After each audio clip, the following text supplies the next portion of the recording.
खबर रायपुर से, जहां पूर्व सीएम डॉक्टर रमन सिंह ने प्रदेश की भूपेश सरकार पर निशाना साधा है और ट्वीट करते हुए सरकार को अपने चुनावी वादों की याद दिलाई है। रमन सिंह ने ट्वीट करते हुए लिखा है कि झीरम के सबूत जो है वो रोजगार के ब्लूप्रिंट था। झीरम के सबूत थे कांग्रेस के पास। चुनाव से पहले शराबबंदी के लिए योजना थी, रोजगार भत्ते के लिए पैसे थे, लेकिन जब से सरकार आई है तब से इनमें से कुछ नहीं है। रमन सिंह ने ये निशाना साधा है भूपेश सरकार पर और अपने वादे याद दिलाए हैं। रमन सिंह ने ट्वीट करते हुए कई सवाल भी पूछे हैं और वादा याद दिला है भूपेश सरकार को। रमन सिंह कह रहे हैं कि जब सरकार नहीं बनी थी, सरकार बनने के पहले तो प्रदेश सरकार के पास सब कुछ था, ब्लूप्रिंट था, शराबबंदी के लिए योजना थी, रोजगार भत्ते के लिए पैसे थे। चुनाव से पहले कांग्रेस के पास सब कुछ था, लेकिन जब से सरकार आई है तब से इनमें से कुछ नहीं है। हम रुक करेंगे। संजय श्रीवास्तव जी हमारे साथ बीजेपी प्रवक्ता फोन लाइन पर जुड़ गए हैं। दूसरी तरफ राजेंद्र तिवारी जो है कांग्रेस प्रवक्ता फोन लाइन पर जुड़ गए। संजय जी, हम देख रहे हैं कि लगातार बीजेपी की तरफ से प्रहार हो रहा है, तंज कसे जा रहे हैं, लेकिन इस वक्त विपक्ष की भूमिका में जरूर है बीजेपी। और रमन सिंह का ये ट्वीट जो चुनाव से पहले हुए वादे याद दिला रहे हैं, कैसे देखते हैं? आपकी इस पर पहली प्रतिक्रिया। देखिए, कांग्रेस पार्टी विधानसभा चुनाव के पहले जब उन्हें यह एहसास हुआ कि शायद ये चौथी बार भी इस प्रदेश में सरकार नहीं बना पाएंगे, ऐसे समय में इन्होंने जनघोषणा पत्र में ऐसे वादे इन्होंने आम जनता के साथ में किए जिस पर आम जनता ने विश्वास किया। चाहे शराबबंदी की बात करें, चाहे किसानों को पैसे देने की बात करें, या फिर रोजगार जो भत्ता देने की बात थी युवाओं के साथ में, अर्थात किसान, महिला और युवाओं को ठगने का काम इस सरकार ने 1.5 वर्ष के अंदर में किया है। और आपने तमाम प्रकार के वादे किए थे, लेकिन आज मूर्त रूप लेता हुआ दिखाई नहीं दे रहा है। और केवल 1.5 वर्षों के अंदर में घटना होती है कि एक नवयुवक है, वो आत्मदाह करने की कोशिश करता है मुख्यमंत्री निवास के समक्ष। तो मुझे ऐसा लगता है कि जिन वादों के साथ में आप आए, बड़ा बहुमत आपको मिला है जी। और आप 18,500 करोड़ रुपए आप कर्जा भी ले चुके हैं। आखिर आप प्रदेश को कहां ले जा रहे हैं? तो मुझे लगता है कि जिन वादों के साथ में आपने आए और आप उन वादों को पूरा नहीं कर पा रहे हैं, विपक्ष का काम है। जनता पूछ रही है, रोजगार बेरोजगार नवयुवक पूछ रहे हैं, आखिर कब? आपने वादा करके वोट लिया है तो आपको इन सब कामों को पूरा करना चाहिए। और मुझे लगता है कि सरकार को गंभीरता के साथ में विचार करने की आवश्यकता है। 1.5 साल निकल गए हैं, केवल 3-3.5 वर्ष बचा है। आखिर ये सब वादे कब पूरे होंगे? मैं राजेंद्र जी से जवाब ले लेता हूँ। राजेंद्र जी, कहीं ना कहीं सरकार जब नहीं बनी थी कांग्रेस की, उसके पहले जो वादे किए गए थे वो वादे याद दिलाए हैं और हम उन्हीं वादों पर सवाल खड़े हो रहे हैं।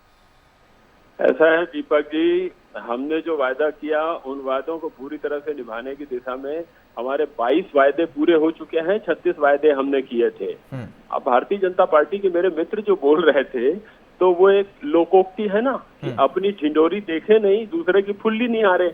तो इन्होंने जो काले कारनामे किए, जिसका दुष्परिणाम इनकी पार्टी के लिए ये हुआ कि हम 3/4 से ज्यादा बहुमत से जीत करके आए छत्तीसगढ़ में। और सबसे बड़ी बात यह है कि जितने वायदे थे, हमारा पहला वायदा था कि हम जैसे ही सत्ता में आएंगे किसानों के कर्ज को 10 दिन के भीतर माफ करेंगे। और भूपेश बघेल जी ने 10 दिन तो बात जाने दीजिए, 2 घंटे के भीतर कर्ज को माफ किया।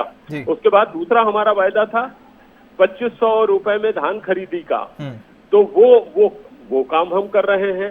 ये दुष्ट कोरोना अगर बीच में नहीं आ गया रहता तो हम जो बोनस की राशि थी पूरी की पूरी दे दिए होते, मगर हम 4 किस्तों में देने का वायदा किया है। ये राजन जी, कोरोना तो अच्छों की जिंदगी प्रभावित की है। सरकार सभी जो है पूरा देश और विश्व परेशान है। मैं संजय जी, आपकी एक छोटी सी प्रतिक्रिया इस पर भी लेना चाहूंगा। विष्णुदेव साय का ये कहना है कि छत्तीसगढ़ में अगर अभी चुनाव हो तो बीजेपी पूरे बहुमत के साथ जीतेगी, क्योंकि सरकार जिस तरह से काम कर रही है उससे हर वर्ग परेशान है। देखिए, निश्चित रूप से प्रदेश अध्यक्ष जी ने जिस बात को कहा है, आज यही वातावरण पूरे प्रदेश में बना है कि आज चुनाव होता है, वैसे लोकतंत्र में जब चुनाव होंगे उसका सामना करने के लिए हम तैयार हैं। लेकिन वस्तुस्थिति आज यही पर है।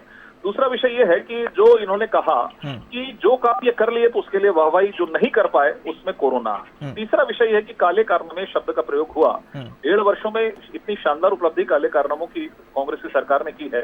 रेत का ठेका पंचायतों से छीनकर मारा जा रहा है, लोगों को, जनप्रतिनिधियों को मारा जा रहा है। शराब का अवैध धंधा जिस तरीके से हो रहा है, किसी से छिपा हुआ मामला नहीं है। राशन दुकान हटने की तैयारी है। ये सब पुराने बैरियर्स को हटाकर आखिर क्या संकेत दे रहे हैं? तो ये सब तो कारनामे पहले कांग्रेस की सरकारों ने किया, उसी की पुनरावृत्ति हो रही है। इसलिए 1.5 वर्षों के अंदर भी आपकी उपलब्धि है। और काले कारनामे कौन कर रहा है ये तो प्रदेश की जनता बेहतर तरीके से समझ रही है। वही पुराना इंस्पेक्टरी राज जिसमें लोग विरोध में खड़े थे, आज उसको फिर से स्थापित करने का काम कांग्रेस की सरकार कर रही है। जी राजन जी क्या कहेंगे? देखिए, हमारा तो खुला खेल फर्रुखाबादी है दीपक जी। हम जो काम कर रहे हैं वो आईने की तरह छत्तीसगढ़ की जनता के सामने है। और सबसे बड़ी बात यह है कि आप किसी कसौटी पर कैसे खरा उतरेंगे। तो 2 उपचुनाव हुए विधानसभा के, उसमें हमको जबरदस्त सफलता मिली। हम तो इनसे एक सीट जीते हैं ना। फिर नगर निगम के चुनाव हुए। नहीं, वो आप चुनाव जीते, लेकिन वर्तमान में अगर चुनाव होते हैं तो बीजेपी पूरे बहुमत के साथ जीतेगी। मैं लौटूंगा राजन जी, एक बहुत छोटी सी प्रतिक्रिया मैं आपके लूंगा। पहले विष्णुदेव साय की वो प्रतिक्रिया भी सुना देते हैं दर्शकों को। नहीं, विष्णुदेव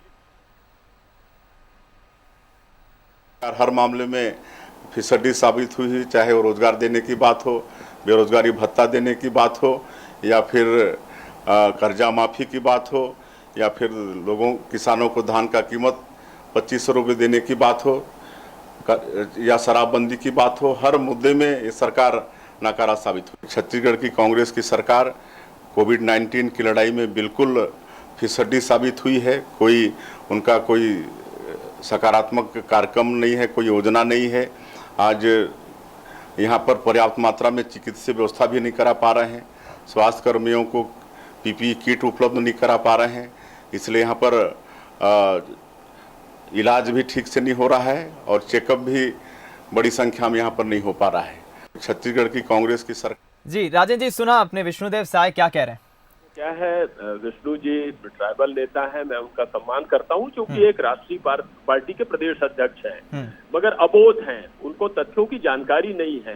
उनको केवल आलोचना करना है, इसलिए कर रहे हैं। अन्यथा किसी प्रकार का, मैं एक बिंदु पर मेरे साथ बैठ करके बैठा लीजिए, एक बिंदु पर बात करूंगा कि किस तरह से कोरोना संक्रमण का जबरदस्त तरीके से मुकाबला किया भूपेश बघेल जी ने। अगर हमारे सुदूर इलाके के आए हुए मजदूर भाई बहन नहीं आए होते तो हम पूरी तरह से कोरोना संक्रमण से मुक्त थे।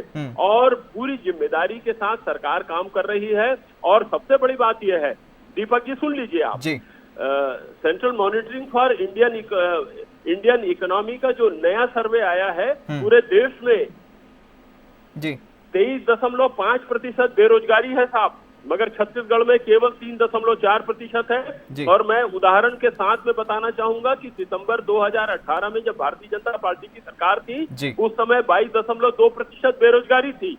हमने यहाँ पर 26 लाख लोगों को मनरेगा में काम देने का काम किया है। पूरे भारत में जितने लोग मनरेगा में काम कर रहे हैं, उसमें अकेले छत्तीसगढ़ का हिस्सा 41% है।